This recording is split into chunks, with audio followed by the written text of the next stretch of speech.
Dekat padamu, itu rinduku.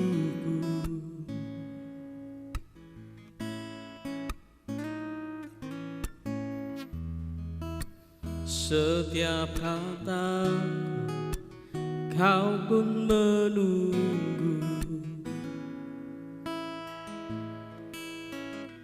Tak kusangka ku temukan satu kasih yang abadi.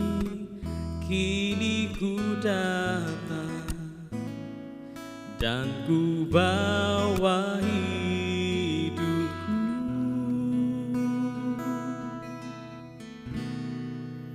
Memandang wajahmu, mengikuti kebaikanmu, mengejar hadirmu dalam hidupku.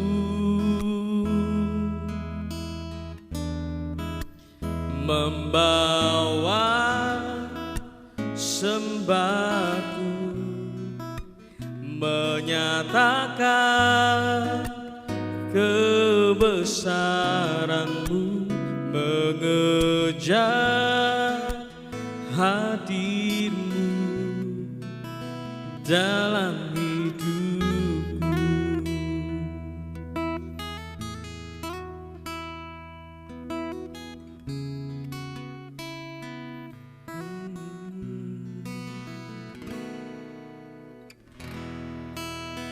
Dekat padamu, itu rinduku.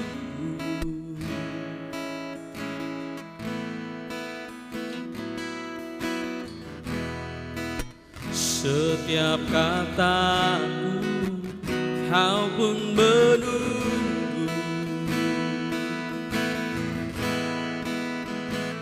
Tak kusangka ku temukan satu kasih yang abadi. Kini ku datang dan ku bawa hidupku.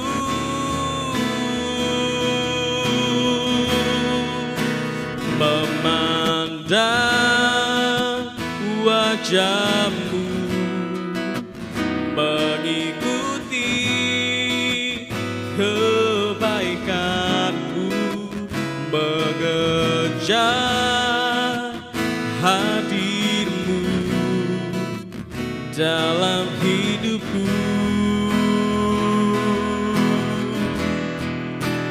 Membawa sembahmu, menyatakan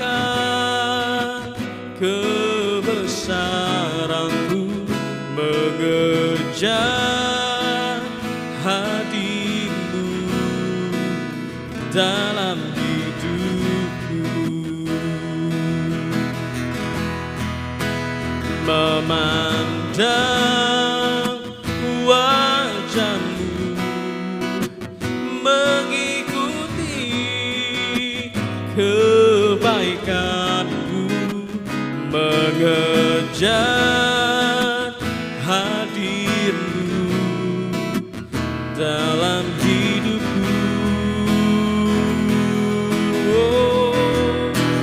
Membawa sembahku, menyatakan kebesaranmu, mengejar hadirmu dalam hidupku. Mengejar hadirmu di dalam hidupku. Oh, kami bawa sembah kami, membawa sembah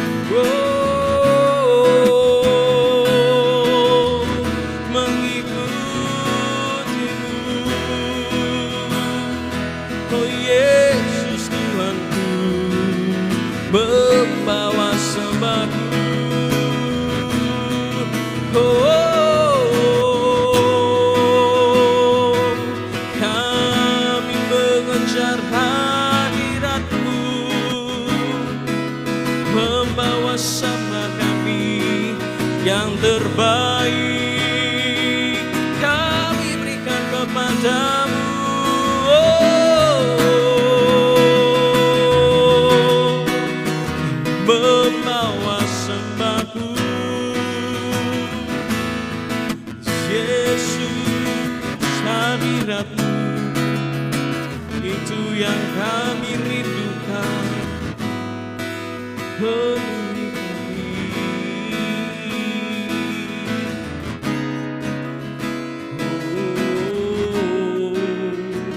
mengejar hati-Mu dalam hidupku, selalu mengikuti-Mu. Terima kasih, Engkau baik. Terima kasih. Memandang wajah-Mu, mengikuti kebaikan-Mu, mengejar hadir-Mu dalam hidupku. Oh, membawa sembahku, menyatakan kebesaran-Mu, mengejar hadir-Mu dalam hidupku.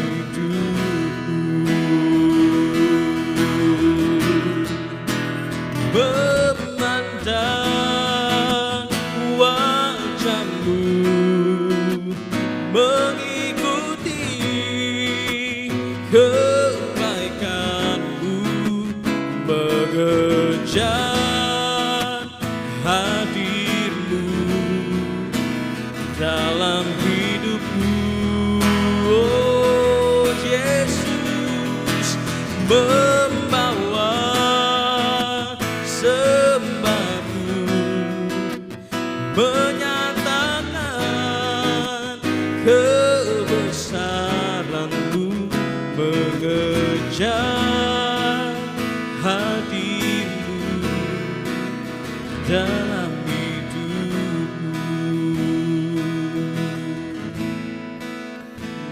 mengejar hadir-Mu dalam hidupku.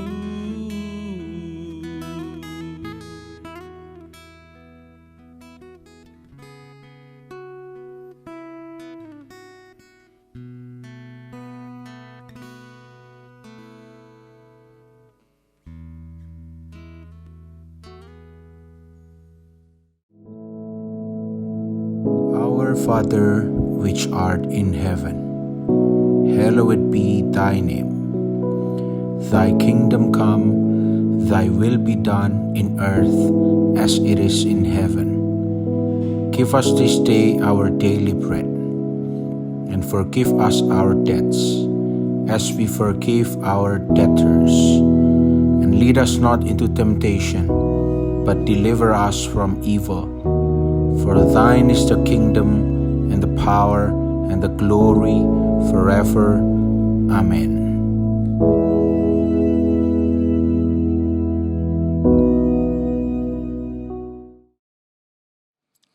Haleluya, puji nama Tuhan, saudara sekalian.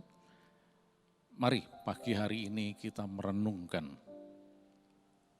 mengenai Allah kita yang maha baik. He is the good God. Dia Allah yang kita kenal di dalam nama Tuhan Yesus Kristus. Dia adalah Bapa yang baik, Allah yang baik.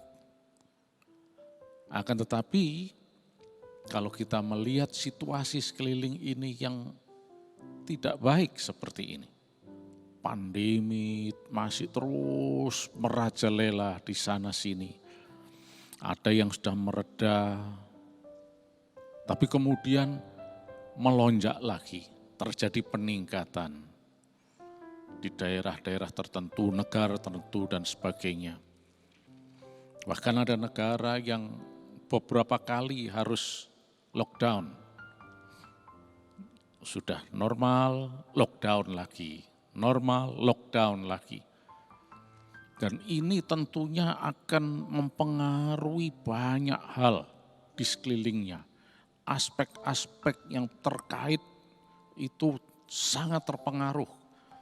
Mulai dari aspek sosial, aspek ekonomi, finansial, aspek ya macam-macam ya, terpengaruh semuanya. Bahkan termasuk kalau kita lihat ya, kadang-kadang diviralkan ada kejadian keributan terjadi cuma gara-gara masker. Dia mengatakan, saya sudah make, tapi tidak betul makainya ini. Wah, terjadi keributan, cuma masalah masker. Kita bayangkan andai kata tidak terjadi pandemi seperti ini. Tentunya peristiwa-peristiwa yang banyak viral ini tentunya tidak terjadi. Ini semua adalah akibat dari pandemi. Mau ke sini tidak boleh, disekat wilayahnya dan sebagainya. Nah, terjadi keributan karena ada suatu kepentingan mendesak, tapi tidak diizinkan untuk melintas dan sebagainya. Andai kata tidak terjadi pandemi seperti ini, tentunya tidak terjadi juga peristiwa-peristiwa keributan-keributan seperti itu. Nah, saudara sekalian, dalam hal ini kita terus merenung. Kalau Allah itu Allah yang baik, mengapa seperti ini? Tapi mungkin juga dari awal saya akan sampaikan bahwa kita mungkin tidak bisa menemukan jawaban yang bisa memuaskan kita mengenai hal ini.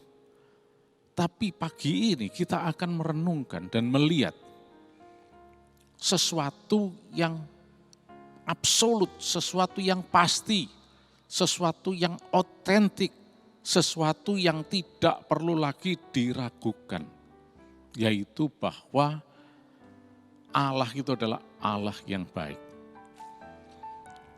Dan the goodness of God ini, kebaikan Allah ini tidak dipengaruhi oleh keadaan di sekelilingnya. Keadaan sekelilingnya boleh baik atau tidak baik dan sebagainya. Tetapi Allah itu tidak berubah, dia tetap Allah yang baik. Berbeda dengan kita manusia. Kalau kita disebut baik, itu seringkali tergantung situasinya. Kalau situasinya lagi baik, menyenangkan, ya kita baik. Dan kemudian menimbulkan kesan, oh ini orang ini baik. Tetapi kalau situasinya tidak baik, dan kita kemudian melakukan sesuatu yang tidak baik juga, dan kemudian menimbulkan kesan, oh orang ini tidak baik. Itu manusia, tergantung situasi sekelilingnya. Tapi Allah yang saudara dan saya sembah dalam nama Yesus, kebaikannya itu kekal sampai kekal. Tidak dipengaruhi oleh apapun. Bahkan sebelum dunia ini ada, sebelum Allah yang menciptakan dunia ini, melakukan pekerjaannya mencipta dunia ini, dia adalah Allah yang baik. Itu terbukti dari ciptaannya yang baik. Kalau dia bukan Allah yang baik, dia tidak akan menciptakan yang baik. Tapi karena dia adalah Allah yang baik, maka hasil karyanya juga adalah sesuatu yang baik pula. Ayo kita buktikan itu. Kita lihat dalam Kejadian pasal yang pertama ayat yang ke-31. Ya, Kejadian pasal 1 ayat yang ke-31.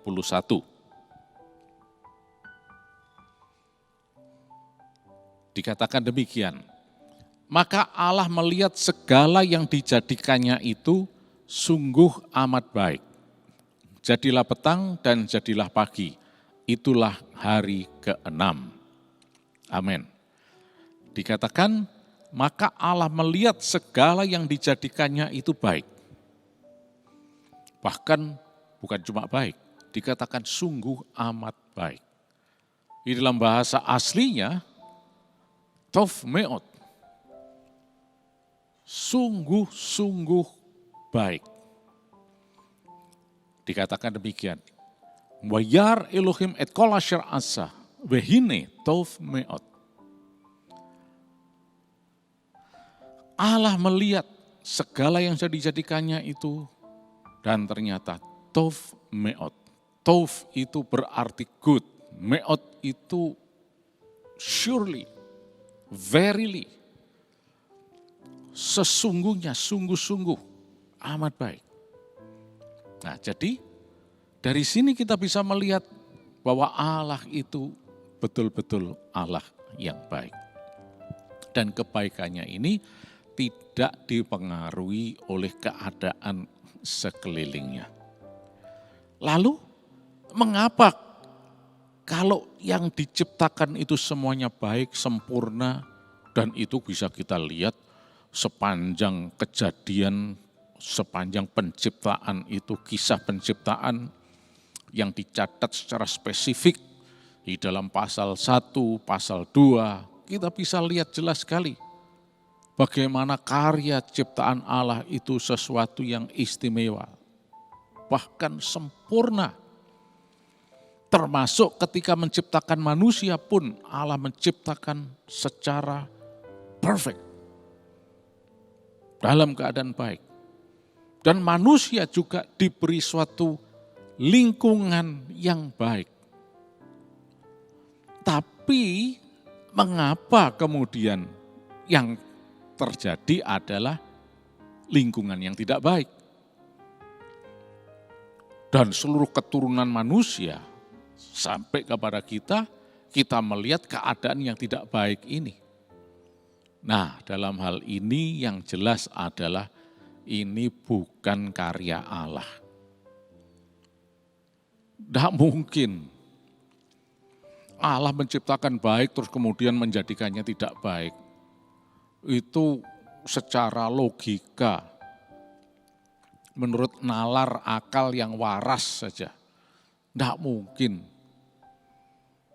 Allah menciptakannya itu baik kemudian mengacak-acak sendiri. Tidak mungkin. Pasti ada yang menyebabkan. Mungkin itu oknum tertentu. Nah, dalam hal ini kita harus tahu bahwa ternyata ada oknum lain, yaitu namanya manusia yang justru diciptakan Allah.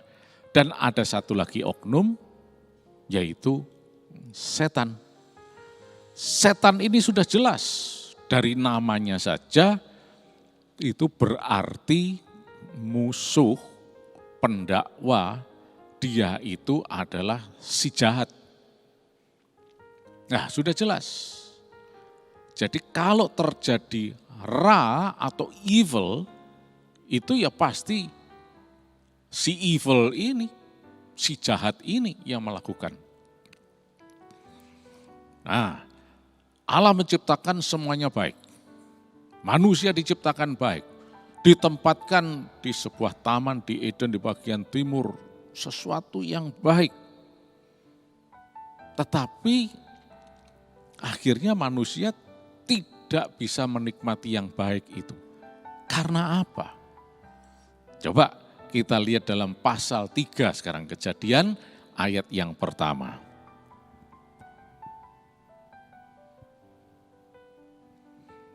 Nah, dikatakan demikian, adapun ular ialah yang paling cerdik dari segala binatang di darat yang dijadikan oleh Tuhan.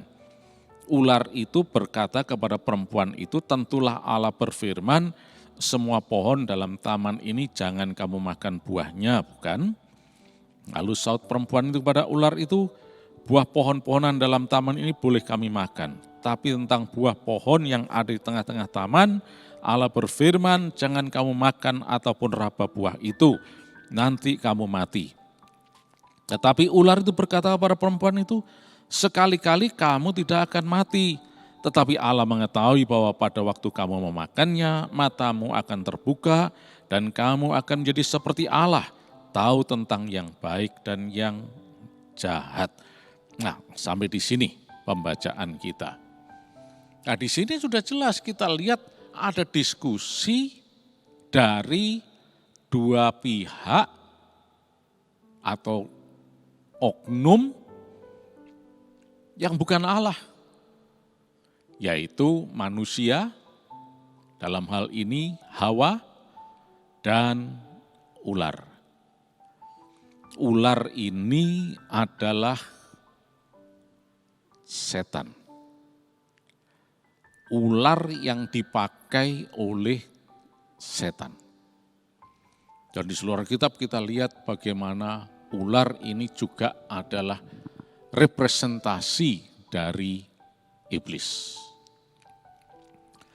Walaupun dicatat di sini adalah nahas di dalam bahasa Ibrani, tetapi itu secara fisik, nahas.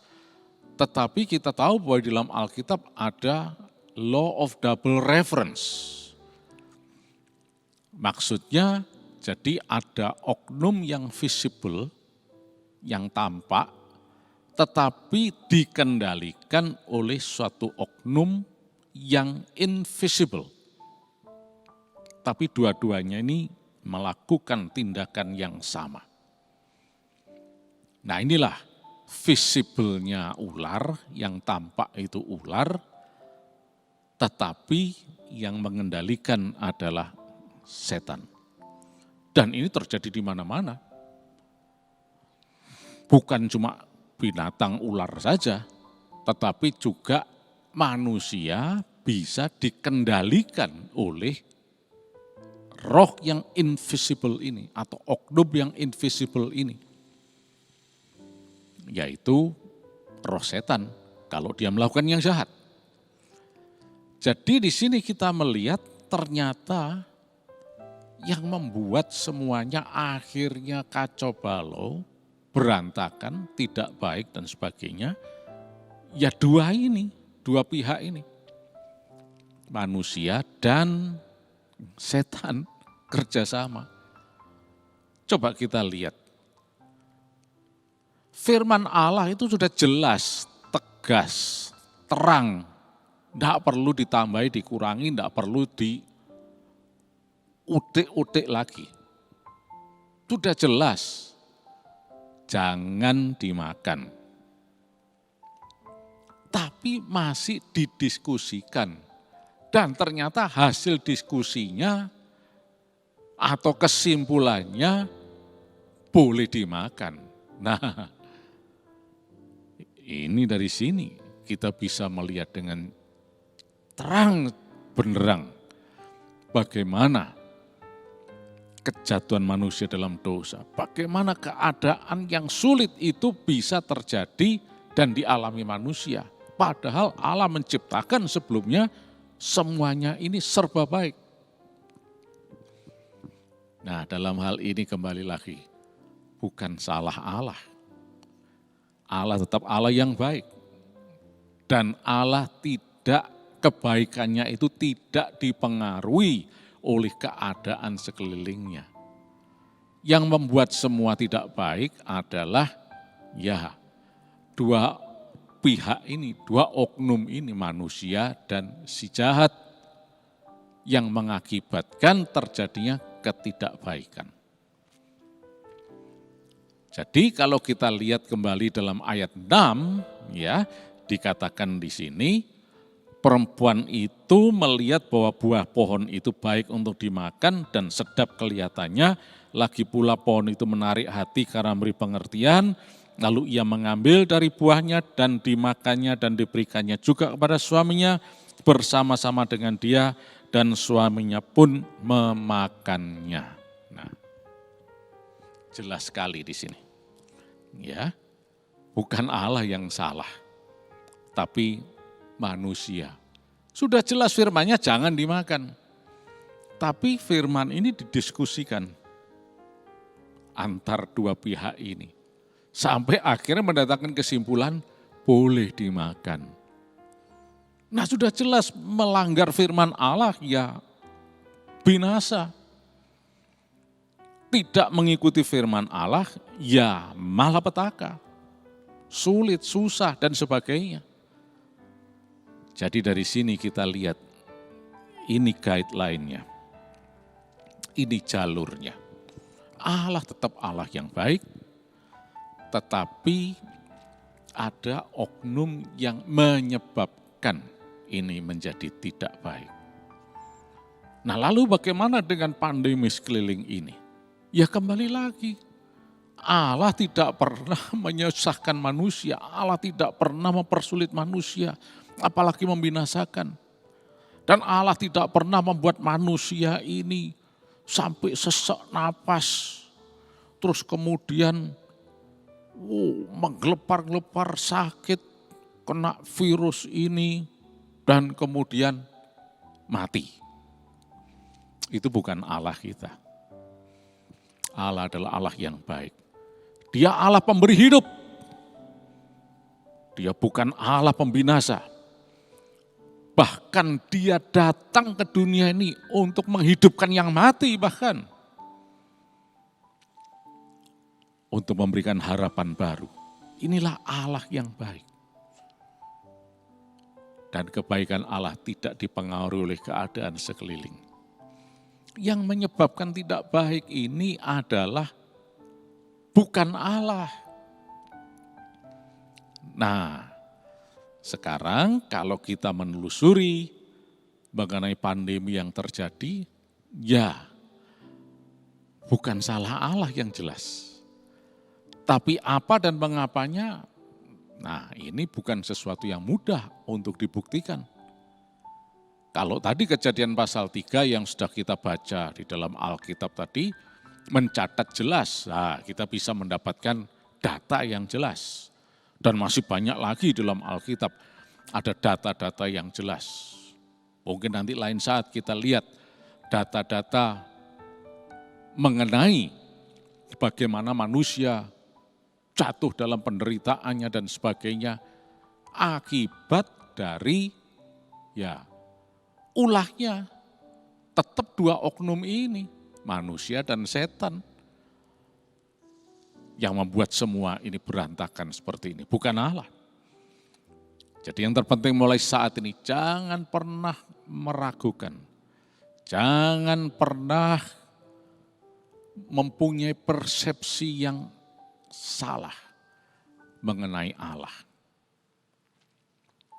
Bahwa Allah itu tetap Allah yang baik. Dia tidak pernah merencanakan kebinasaan, malapetaka dan sebagainya. Semua ini terjadi karena dua pihak ini, manusia dan setan. Nanti lain saat kita akan lihat lebih detail lagi. Bagaimana ini bisa terjadi? Sesuai dengan data, fakta yang ada yang dicatat di dalam Alkitab. Bukan yang kira-kira. Nah dari pasal 3 tadi kita melihat jelas sekali. Betapa manusia itu begitu BODO-nya. Firman itu sudah jelas. Law yang Tuhan berikan, perintah itu sudah jelas, jangan dimakan. Tapi karena dipengaruhi, didiskusikan oleh atau bersama iblis, akhirnya perintah Allah itu bisa berubah. Yang mestinya tidak boleh dimakan bisa berubah menjadi boleh dimakan. Nah, dalam hal ini siapa yang salah? Dan mana mungkin kita bisa mengatakan itu Allah yang melakukan. Ya secara logika, kalau kita ini waras, kita akan mengatakan, ya salahnya manusia, kenapa mau dibohongi oleh si ular atau iblis itu. Begitu juga dengan kondisi seperti ini, pandemi seperti ini. Yang jelas Allah tetap Allah yang baik. Dan ini terjadi akibat ulah dua oknum ini. Ya manusia sama iblis. Manusianya enggak pinter, iblisnya yang menjerumuskan. Udah, jadi. Tapi apakah Allah tinggal diam? Oh tidak. Allah yang baik tidak pernah tinggal diam. Nanti, selanjutnya kita lihat bagaimana Allah yang baik itu terus berusaha memulihkan, mengembalikan terus. Supaya manusia ini tidak terus-menerus menderita, tidak terus-menerus terjerumus ke dalam kebinasaan, bahkan kebinasaan yang kekal. Allah menyediakan jalan keluar. Tapi yang jelas pagi hari ini renungkan dan bersyukur bahwa kita mempunyai Allah yang baik. Dan tidak usah takut, karena ada Allah yang baik. Allah sebetulnya tidak pernah mengizinkan pandemi ini terjadi dalam kehidupan kita masing-masing, termasuk keluarga. Karena dia Allah yang baik. Tetapi kita harus mengerti dengan jelas. Melalui Yesus, kita akan diselamatkan. Puji nama Tuhan, mari kita akan berdoa. Terima kasih Tuhan Yesus, Kau Allah yang baik. Sepanjang hari ini kami semuanya sehat. Kami diberkati berkelimpahan. Dan kuasa darah Yesus melindungi kami semua, seluruh keluarga dan rumah tangga. Dan tidak ada virus corona atau apapun yang bisa menyentuh. Kami sehat dalam nama Yesus. Berhasil dan berkemenangan. Di dalam nama Tuhan Yesus Kristus. Amin.